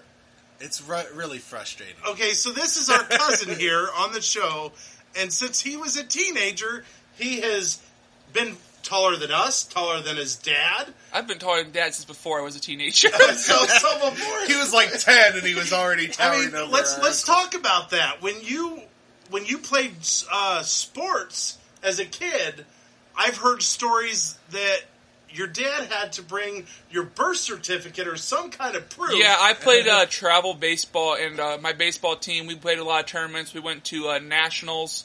We were really good. No, it's humble brag. But anyways, but all the time, parents would be like, "Oh, I know what, that team's cheating. Oh, let's get that birth certificate. Let's see the birth certificate." And my mom would be like, "Here it is. Yeah, here it is. You want to argue it? It's right here." That's just crazy to me to think that, but it's true. This kid's been big since as long as I remember. It's right. So the best parts are in 5th and 6th grade football. I was playing offense, and I hated playing offense, and I pancaked a kid. If you're familiar with football, you know you put them on their butt, and then I didn't want to have to run around, so I just stood there and held my hand over him so he couldn't get up. What a bully. Oh, I got told by the ref that's unsportsmanlike conduct, and if I did it again, I'd be in big trouble. Yeah, I'm pretty sure that's... So let's talk about Blaze's blasphemous comments that he made. You can email me all you want, give me all the hate. He's talking about how slow Andre is, how boring he thinks he is in the ring. Can Andre do more than Andre does? I mean, you also have to think, guys, Andre the Giant is truly a giant. He's suffering from knee problems, back problems, all sorts of health issues with his giganticism. I'm not trying to take any of that away from him. I'm just saying that watching him in the ring, he doesn't do much. And his moves are very slow.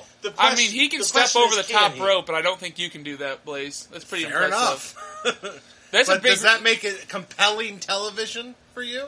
Oh, yeah. Stepping over the top rope? 100%. That's the only reason I watch it. To see a giant in the ring? Yeah. It's kind of like a circus. You go to see the freaks. But you're loving I don't know, but I think you go to see their talent. Andre has talent. He is able to perform. He is a performer. He knows how to play his part. He plays his character to a T. He represents him in the ring, out of the ring. He's that big, lovable giant. I love that we I have agree. this man. I loved Andre. I love that we have him, and I get why he was big. No pun intended. I get why he was a huge star. However, watching this main event, it was slow. It was boring. I liked him better in the Battle Royal. Well, and the sad thing is you're sitting here in one side of the mouth saying that you love Andre the Giant. You love that we had Andre the Giant. And he was a gift to the wrestling world, right? That's what you're saying? He was a gift to the wrestling world. Okay. But on the other side of your mouth, you're talking about how boring this is when, let me point out, this is Andre's, I would argue, biggest moment in wrestling history. You don't think that when he... What about when he gets the belt? Hogan's. He gets the championship belt. This is Hogan's biggest. No, this Now, moment... Hogan's best match was with Sergeant Slaughter. This is the... It was with Ultimate Warrior, but we'll get to that on another episode. I will argue that. But I can't wait till we get to Ultimate Warrior, because I have a feeling I'm going to be very disappointed. I don't know. I think it's going to be great. I remember it being great, but I think I loved him as a kid. This is what I'm afraid of. I think I loved him as a kid because of his personality and how much he commands everything. But I have a bad in his look, and I have a bad feeling that his wrestling ability is not going to be nearly as exciting as his look. So you think as an adult, Blaze, I'm going to recognize him. I'm afraid I'm going to be disappointed. That'll be interesting to get to. That's WrestleMania 6. Keep listening to the show. We will get there. We're going to move on to Survivor Series on the next episode, and we'll eventually get there. But I can't wait to see. I'm curious. I believe we're going to see the Ultimate Warrior before we get to WrestleMania 6. But that one iconic match, I'd like to see if it lives up to the memories and the hype that you've kind of put it in your head throughout all these years. That'd be interesting to see. Now, will say that I would like to see more like the Battle Royal. I'd like to see Andre versus more agile guys. Like, I'm looking forward to seeing him face some more. Oh, that'd be like. Could you imagine like an Andre Giant versus Rey Mysterio? Where I was thinking of Rey Mysterio when he was talking. I was like, you never really had a chance to wrestle Rey Mysterio. What are you talking about? Those high flyers that jump around, speed. But yeah, exactly. You want to see the speed. I want to see that because if you look at Brock Lesnar matches, now Brock Lesnar's a big dude. He's not Andre big, but for example, your big dudes like Big Show, Undertaker, Brock Lesnar, big guys. Okay? Their best matches, and Brock Lesnar will say it himself. His favorite matches are against people like CM Punk, Daniel Bryan, Rey Mysterio. He likes those smaller guys. He likes those people. He says they bring the best out of him. I think he said he loved facing AJ Styles. You know, not a big dude. You know, his favorite matches, because he feels like they bring the best out of him. The big guys, the heavyweights, he finds them boring. He finds them, there's just big guy versus big guy. So I'd love to see Andre, because I don't think it's entirely his fault, but when he lifts the one thing I do think is his fault, when he lifts his foot up for a big boot, it's slow. It's like, there's no reason you can't dodge that. Oh my lord! So you're saying just stop? Yeah, you're saying basically you want to get rid of the kayfabe for that moment. I was going to say, because now you're entering a world of where wrestling isn't what it is. Yeah, man, it's you're kayfabe. Trying to make wrestling a real fight. It's sports entertainment. I'm just saying. Okay, you want to talk about realism? If that man got in the ring with anybody, he hits him over the head, they're done. Absolutely. Come on. If that's the story they want to tell, cool. Come on. I mean, oh my lord. They did it with King Kong Bundy, and which WrestleMania did we see King Kong Bundy? That was the first WrestleMania? I would like to see him face Ricky the Dragon Steamboat, Macho Man Randy Savage, these guys that are actual agile wrestlers instead of Hulk Hogan. I think what you're saying is there's an adage in sports that speed kills, but strength punishes. And you want to watch that killer speed go against that punishing, brutal strength. I want to see the chess match. You want to see the match of, yeah. Is it Who's going to win out? The big guy who lands those more powerful blows and has to land less of them? Or the quick guy who has to land a whole bunch more but has the opportunity to land a whole bunch more? I have a hard time really buying Hogan as the David. Well, now that Blaze has shit on my childhood, my real American hero, Hulk Hogan, the man who brought me into the I wrestling think world. Sergeant Slaughter's the real American hero. G.I. Joe! We're talking growing up. If you grew up at this time, Hulk Hogan was every kid's hero. I get that. I'm looking at this through a lens of modern wrestling fan. Okay, I get that. Fair enough.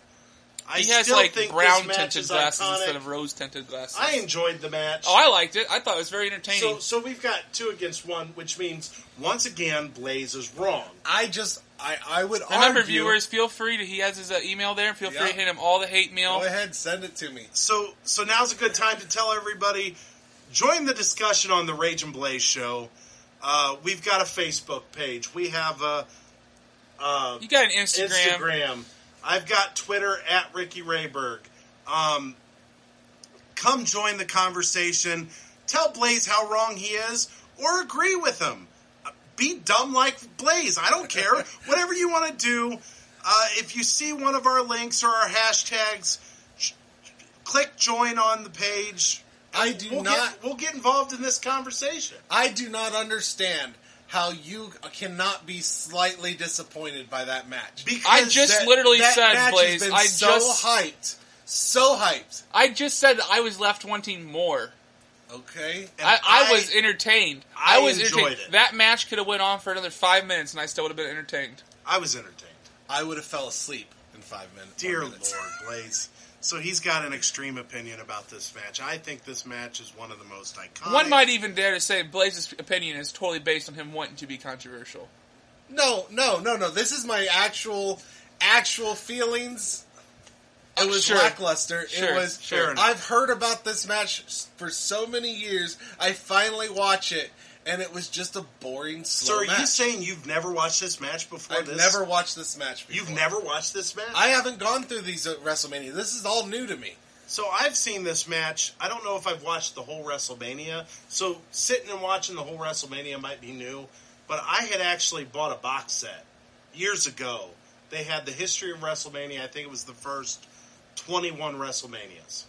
I bought a box set, and I went through and watched mostly the main events, the iconic moments in wrestling history. I probably didn't sit and watch like we're doing now from beginning to end WrestleMania. So I've seen a lot of these matches. I guess I knew what to expect from the match. And when you have a guy like Andre the Giant, I didn't expect the Hardy Boys, which I think's, Yeah. I'm not saying I Steven's mind. expected the Hardy Boys. I'm I didn't saying expect that this tables, is a ladders, chairs, slow, or- boring match. You know what I mean? There's just Steve's certain over here wanting things. the Money in the Bank match wasn't around yet. You just kind of go into certain matches With or the mindset. with a mindset, and I enjoyed what I saw. Hey, if you want your rose-tinted glasses on, that's great. Put them on. Enjoy the match. I'm looking at this through the perspective of someone who's loved wrestling for years, and that was a boring match. So you can love wrestling for years but not appreciate the history of how far it's come. I It's a can very appreciate interesting it, point. but I can also give a... If you want honest opinions, I'm giving you honest opinions. You don't want honest opinions? Listen to some other crap show. That's right, guys. Here at the Rage and Blaze Show, keeping it 100% real all the time, every time. Fair enough. Okay, so at this moment, we'd like to say goodbye to our special guest, the Ohio Nerd. Warren, you have anything to say to the listeners before you go? Guys, it's been an absolute pleasure here on the Rage and Blaze Show. Make sure you are subscribed to them if you are on iTunes. Leave them that 5-star review. If you guys like to check me out, hear more, I focus on toys, collectibles, comics, video games, all that pop culture, and more on @OhioNerd on YouTube, @OhioNerd on Instagram, @OhioNerd on Facebook. I hope to see you guys there. Let me know you found me through the show. Thanks for joining the show. It was great having you. Okay, so that concludes WrestleMania 3. But before we close the show, let's move on to our segment, What is your favorite match? Favorite match of the night! So, this WrestleMania, I feel, had a lot of actual great matches. One stood out a little bit more special to me. I feel like there's no question about it. We both know the greatest matches. Yeah, so let's just go on with it. The Intercontinental Championship match between Macho Man Randy Savage and Ricky the Dragon Steamboat was a classic. And it was such a classic that you heard, it was, I believe, Gorilla Monsoon or Jesse the Body. I can't remember who said it. But immediately after the match, they called it a classic. Match. Yeah. And the one said, in my 11 years of covering wrestling, this is the greatest match I've ever seen. And that was in 1987 up to that point. So this was something special. You could tell this was just a clinic. It was amazing. It was the best match of the night. There's no arguing it. If you want to argue with me and be wrong, that's fine, but you are wrong. Yeah, and if you want to argue with us about this, get on the Facebook page, get on the Instagram, the Twitter, email us, and we'll tell you why you are wrong. We don't know what you're going to say we're telling to you argue right now this you're yet, wrong. But we're telling you you're wrong. There is no better match on this card than Ricky the Dragon Steamboat and Macho Man Randy Savage. And if you disagree with that, you're basic. You're basic. Okay, let's move on to the next segment, which we talk about the worst match of the night. Worst match of the night.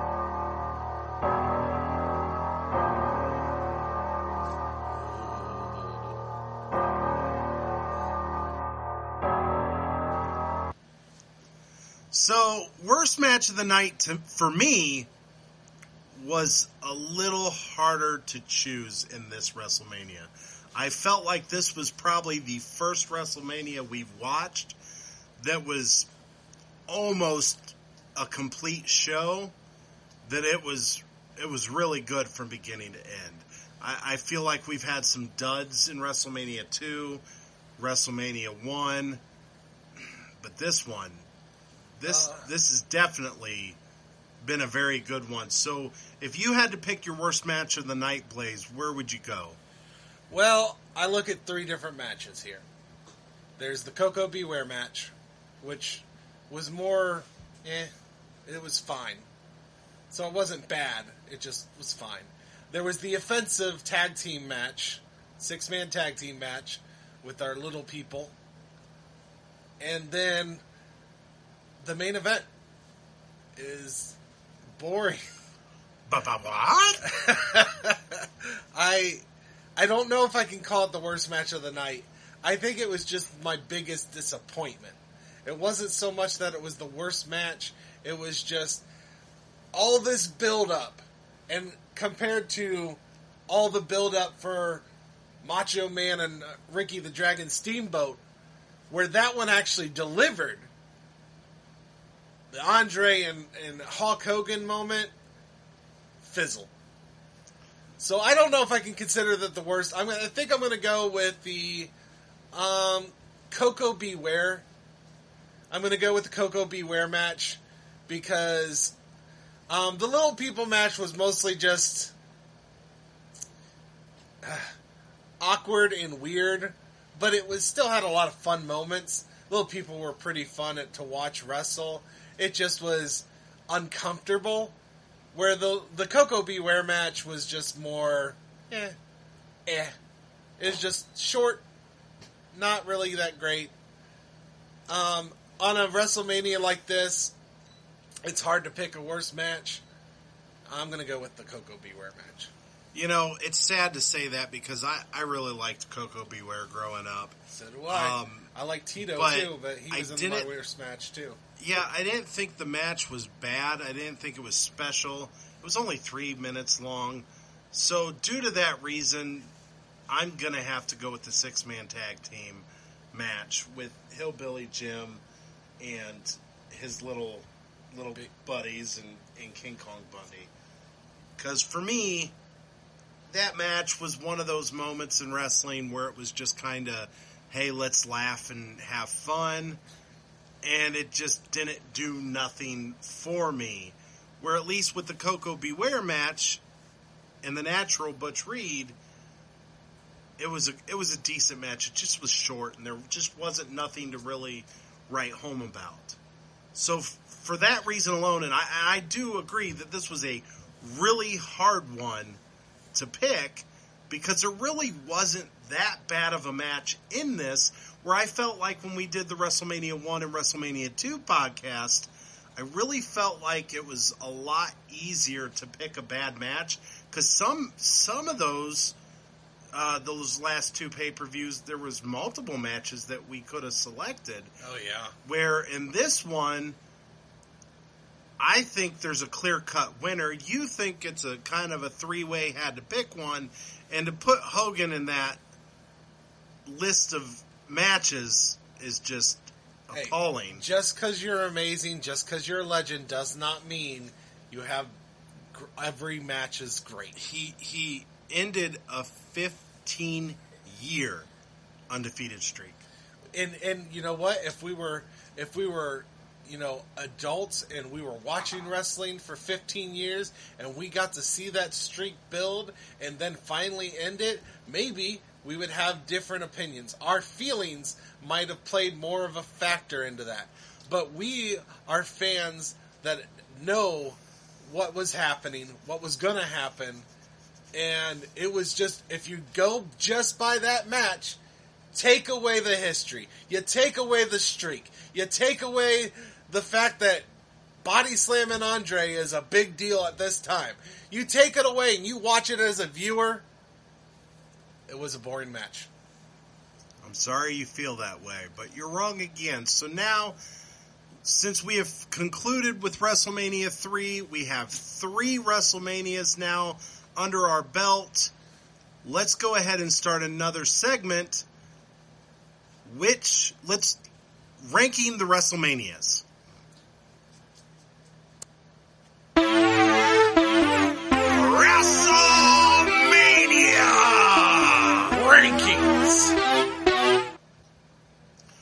So now we've seen 3 WrestleManias. Let's go ahead.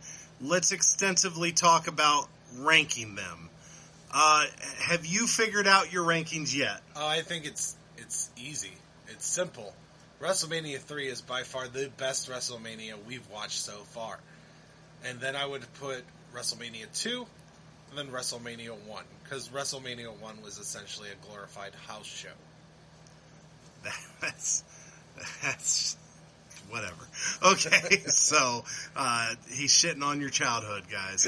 If you're listening to this podcast and you care about these old pay-per-views, just remember he's shitting on your childhood. So send your hate mail. Send the hate mail. I love the hate. Send your hate mail to the email provided. I know what makes you cheer. Your hate means nothing to me. The Facebook page, the Instagram, the Twitter, just send it all. He deserves it. So my rankings is the same. WrestleMania 3 so far has by far been the greatest WrestleMania we've seen so far. It was amazing. There really wasn't that bad of any matches. Even the 6-man tag match that was probably offensive in today's world. It was a fun match to watch, but it wasn't. It was just a moment of comedy in the show, and I mean, up to the best match, which was just a classic and amazing. And unlike you, Blaze, I thoroughly enjoyed the Hogan Andre the Giant match. I remember that footage. I remember the body slam. It was amazing. I loved it. I loved it for what it is. No, it's not comparable to what guys like Randy Savage and Ricky the Dragon Steamboat do in the ring. It's a different style of wrestling, but it was still fun to me. I enjoyed it. It's a different style style that's more boring. So, agree to disagree. I liked it. I loved all the back and forth, and just to see Hogan overcome and be able to body slam the big man and end the 15-year streak. So then WrestleMania 2 definitely was better than WrestleMania 1. I thought the King Kong Bundy Hulk Hogan main event was awesome. And I'll give you this. This might even be a little controversial. I enjoyed that main event better than this main event. Although I still really enjoyed the Andre match. I thought the King Kong Bundy match was really good. It was a steel cage match, which helps it. I mean, that really helps. That really helps when you add the elements of... We really didn't get any cool gimmicky matches. No, we didn't. We didn't get no craziness. We got the hair versus hair. That was in there. But even for a match, that was a stipulation. Yeah, that was a stipulation. It wasn't really a match. So the biggest gimmick we got was the little people wrestling in the 6-man tag match. But really, yeah, there wasn't a lot of, crazy type matches in this one. So I really enjoyed the steel cage. And then WrestleMania 1, I mean, it gave us WrestleMania. Unfortunately, it's got to be at the bottom. It's got to be at the bottom of the list. But the main event was a tag team match. I mean, which now with an actor. Yeah, with an actor, but he had his time as an athlete too. So, I mean, he was kind of a hybrid. I mean, look at The Rock today. The Rock's an actor. The Rock is a wrestler first. Then no, you're right. The best actor. But I mean, it just is what it is. The Miz was an actor, sorta. I mean, he was in the Real World and stuff before he showed up on Tough Enough and became a wrestler. So I don't think you can just treat Mr. T like he wasn't important. He was athletic enough to put on a match. I mean, he was fine, and it was a fine match. Don't get me wrong. I'm just saying there's a difference between Mr. T and Miz. Miz dedicated his life to wrestling. He started out, yes, on the Real World and was a douchebag on the Real World. And then he became a douchebag in wrestling. But he's a really good douchebag. He's a fantastic heel. Miz devoted his life to wrestling. He wasn't even that good of a wrestler when he first came out. But he got better. He focused his talents. And now he's one of the best. Well, Mr. T didn't want to be tied down to one career. I'm just saying... He pitied a fool who tied him down I'm just to one saying career. Mr. T is an actor who did some wrestling and did some stuff, and The Miz became a wrestler. There's a difference there. There's a distinguishing difference.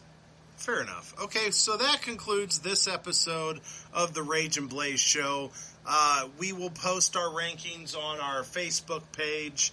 You'll be able to see that. We also put up a polls, and we try to get your opinion on what you think the best WrestleMania has been, what you think the best matches have been. And we'll add WrestleMania 3 on that poll now that we've watched it. So we'll add that to the poll. So definitely check us out on the Facebook, on the Insta, on the Twitter. Definitely check us out on that. We've got the email address. And thank you for listening. And this has been the Rage and Blaze Show. Thank you. Thank you. Good night, everybody.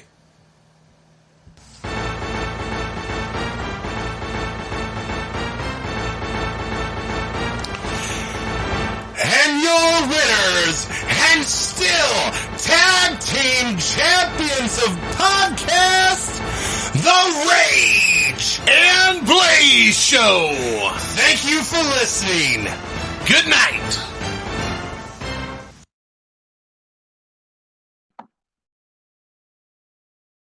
Hey everyone, this is Blaze from the Rage and Blaze and the Boomer and Blaze Show.